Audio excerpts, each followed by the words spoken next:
8월의 마지막 목요 묵상입니다.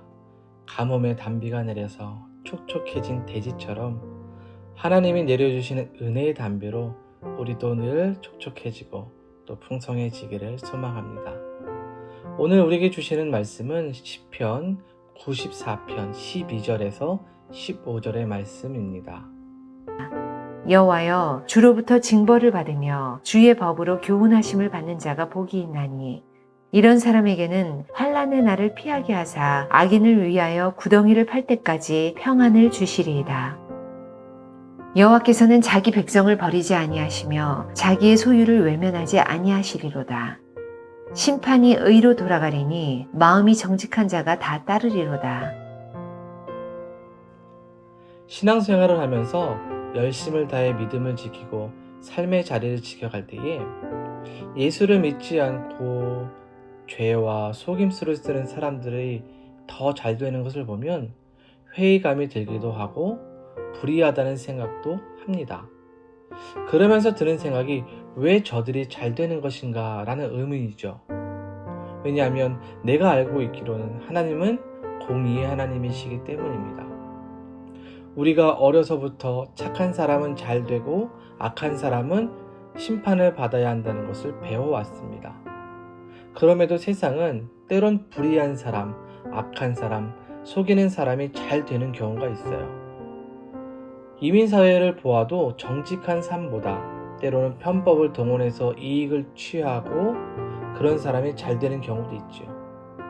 그러기에 세상이 교회와 그리스도인들을 가볍게 여기고 비웃기도 하는 것 같습니다. 이러한 삶 속에서 그리스도인들은 실망하지요. 이렇게 악한 사람이 잘 되는 것 같은 악이 득세하는 세상에서 우리는 어떻게 해야 할까요? 오늘 아침 우리가 묵상하는 시편 93편은 이러한 고민에 우리에게 답을 준다고 할 수 있습니다. 악한 세상, 이들은 하나님께서 자신들이 행하는 일을 알아보지 못한다고 생각해요. 그리고 하나님께서 벌을 주신다는 것을 믿지도 않습니다. 그러기에 자신의 욕심대로 생각하고 말하고 행동하죠. 하나님의 자리에 자신이 올라서 모든 것을 욕심대로 행하며 살아갑니다. 악한 이들의 삶으로 인해 의인은 고통을 당해요. 속이고 빼앗고 괴롭게 함으로써 현실에서 그리스도인들이 어려움을 당하죠. 그들이 이렇게 하는 이유는 하나님을 믿지 않고 알지 못하기 때문입니다. 하나님께서 모든 것을 알고 보고 계심을 믿지 않기 때문이죠. 그런데 오늘 시편 기자는 뭐라고 말하냐면 우리가 읽지는 않았지만 위에 올라가서 구절을 보면 귀를 지으신 이가 듣지 아니하시랴, 눈을 만드신 이가 보지 아니하시랴 라고 말씀해요. 무슨 말씀입니까? 하나님께서는 귀를 지으시고 눈도 만드셨습니다. 이런 하나님께서 모르실 리 없다는 거예요. 하나님은 다 알고 보고 듣고 계십니다. 다시 말하면 하나님께서는 믿음의 사람들의 어려움, 악한 자로부터 당하는 불의함을 알고 모른 채 하지 않으신다는 겁니다. 이스라엘이 이집트에서 출애굽하기 직전까지 430년의 노예의 삶을 살았어요. 그때 하나님께서 모르고 계셨기에 그대로 살게 하셨을까요? 아니었습니다.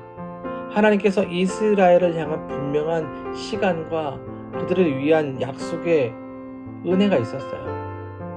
그래서 그 시간을 두시면서 또 이스라엘 백성들의 부르짖음을 고통을 아셨어요.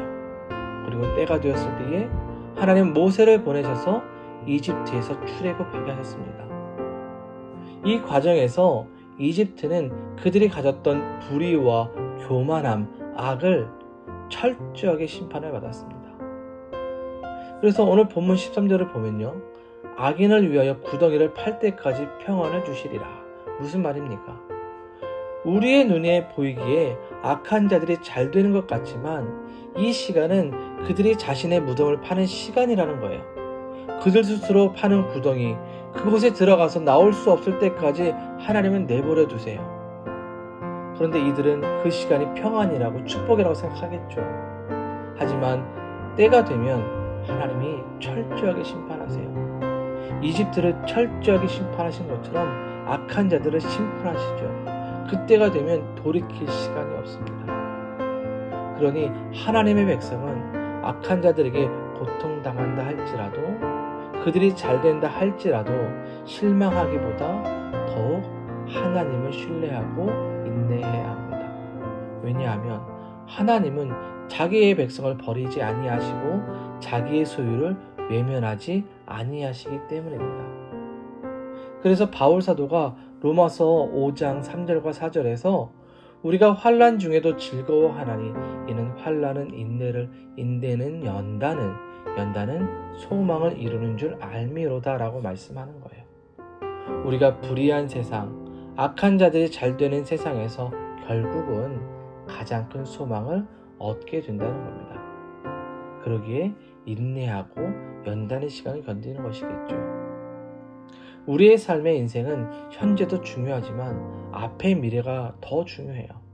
목적지까지 가야 경주가 끝나는 것처럼 우리의 인생도 마지막에 주님 앞에서 결정될 겁니다. 그 앞에 설 때에 우리는 믿음을 지켰기에 악한 자들과는 다른 결과를 받아들이게 될 겁니다.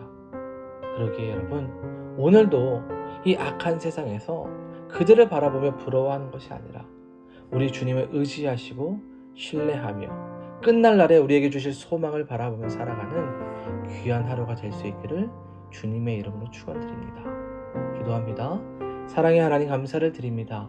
믿음을 지키는 우리의 삶이 때론 세상과 비교하여 초라하고 부족해 보일 때가 있습니다. 나보다 악한 자들이 잘 되는 것에 실망을 갖기도 합니다. 그러나 당신의 백성을 잊지 않고 보호하시고 돌보시는 하나님이심을 믿사오니 우리의 삶이 하나님으로 인하여 소망을 얻게 하시고 공의의 하나님의 모습을 통해 살아계심을 나타내 보여 주옵소서. 또한 어떠한 상황에서도 반석 되신 하나님만 의지하며 살아가는 우리들이 되도록 붙들어 주옵소서. 주님, 오늘도 말씀과 기도로 하루를 시작하는 우리 성도들에게 은혜를 베풀어 주옵소서. 이제 켈로나로 떠나는 가정과 새로운 직장에 출근하는 우리 성도, 그리고 주어진 일상을 살아가는 우리 모두에게 하나님의 인도하심과 돌보심의 은혜를 구합니다.